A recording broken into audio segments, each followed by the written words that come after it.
What if I told you that the sip I just took might have contained trace amounts of hundreds of toxic chemicals?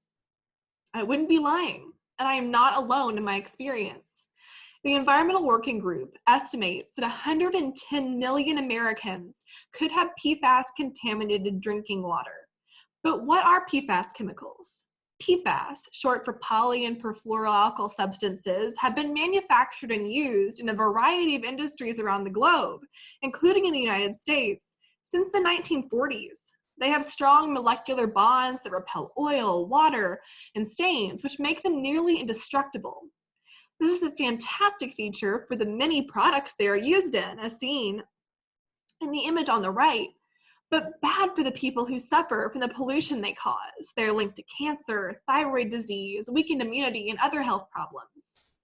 My name is Brianna Christensen, and I will always believe that being an informed citizen is of unparalleled importance.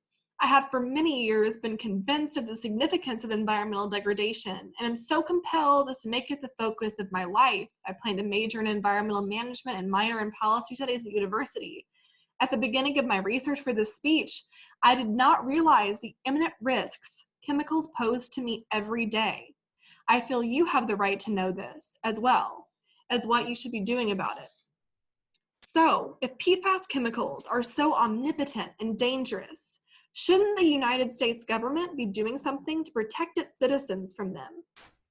I would argue that it should, as life, liberty, and the pursuit of happiness are rights all humans, especially Americans, are subscribed to. And the best solution we have are precautionary principles. There are too many PFAS chemicals in the environment, and this can be solved with chemical precautionary principles. Instituting such legislation will improve the health of Americans. So, how widespread is the problem, and what are the paths to correcting it? The existence of PFAS chemicals in the United States water supply and watersheds is great, and the toxicity of such chemicals and their pollution of such areas puts the health of Americans at risk. According to Vox, over 99% of Americans have PFAS chemicals in their blood. PFAS chemicals by design do not break down and can collect in our bodies over our lifetimes. According to the nonprofit Environmental Working Group, of tap water samples from 44 places in 31 states and the District of Columbia, only one location had no detectable PFAS, and only 2 other locations had PFAS below the level that independent studies show pose risks to human health. As of July 2020, the EWG estimated that 2,230 locations in 49 states are known to have PFAS contamination. More than 1,500 drinking water systems across the country may be contaminated with the non-stick chemicals PFOA and PFOS, which are types of PFAS. And PFAS chemicals are carcinogenic, according to the EPA. This map on the screen shows the proliferation of PFAS chemicals across the United States as recorded by the Environmental Working Group in different locations, including drinking water, military sites, and others.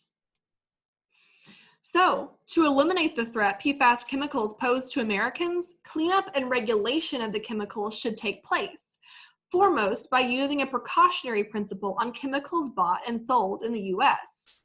The precautionary principle ensures that before a chemical is brought to market, the chemical has proved to be safe for the consumer. Once the precautionary principle is in place, we can look for the identified toxic chemicals in the air and water and make companies filter those chemicals out of wastewater. As you can see from the flow chart on screen, PFAS contamination is a fairly simple process with far-reaching effects. So, there is currently no legal requirement for companies to filter PFAS from tap water. The EPA only has PFAS chemicals under a health advisory, which is much different from a regulation. Right now, if a company's chemical is made to quit production, they can simply create a new chemical under a different name. Precautionary principles would ensure that all chemicals would be proved safe for the public before being produced, so companies could no longer do this.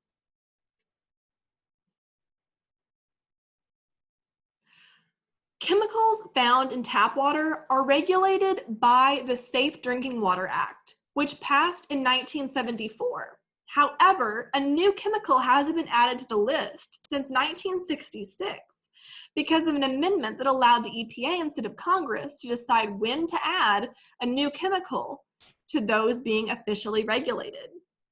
Several countries outside of the US, as well as cities and states within the US, have regulated the proliferation of PFAS chemicals, which shows that it is possible. San Francisco, Washington, and Maine all have bans on PFAS in food packaging.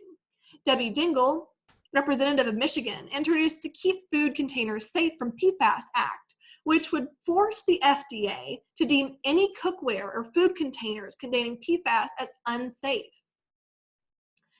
So, by lessening Americans' exposure to forever chemicals, national health will be improved, as you can see from the high and low certainty effects of PFAS chemicals on the body, as shown in the diagram on screen. In 1956, a Stanford University study found that PFAS chemicals bind to proteins in human blood. And in 1965, a study conducted by DuPont showed that liver damage and increased spleen size in rats showed those effects once exposed to PFAS chemicals. In 1978, 3M concluded that PFOS and PFOA, PFAS chemicals used to make DuPont's Teflon, should be regarded as toxic. In 1989, a 3M study found that employees who worked with PFAS chemicals had elevated cancer rates. Next, the CDC released a report in 2018 linking 14 different PFAS chemicals to cancer, birth defects, thyroid disease, and liver damage. According to an article by National Geographic, other studies on PFAS have linked consumption to high cholesterol and nerve disorders. According to the organization The Conversation, studies show that these chemicals harm children by causing kidney dysfunction, delayed puberty, asthma, and altered immune function. And they've shown that they make vaccinations less effective. PFAS and PFOA haven't been manufactured in the US since the early 2000s, but are still found in imports like rugs and plastic and textiles. By banning PFAS chemicals in the United States and using the precautionary principle to ensure no more toxic chemicals are manufactured or imported into our country, we will improve the health of Americans. The United States has a responsibility to its citizens to protect them from dangerous chemicals. And the best way to do that is by instituting a nationwide precautionary principles.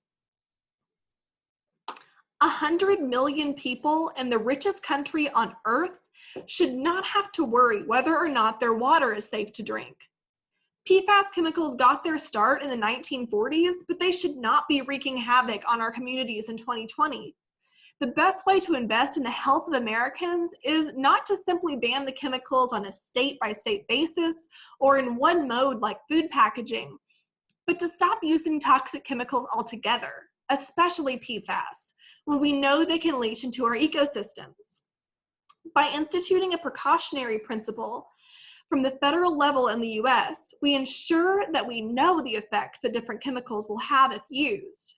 If that effect is negative, we can focus on eliminating that chemical from our manufacturing and environments. Today, I am asking you to be informed voters. Vote for politicians who support environmental regulation. You and the generations that follow you will be thankful that you did. There are too many PFAS chemicals in our environment. They are threatening our health, and that can all be solved through the use of precautionary principles or like legislation. Thank you so much for your time.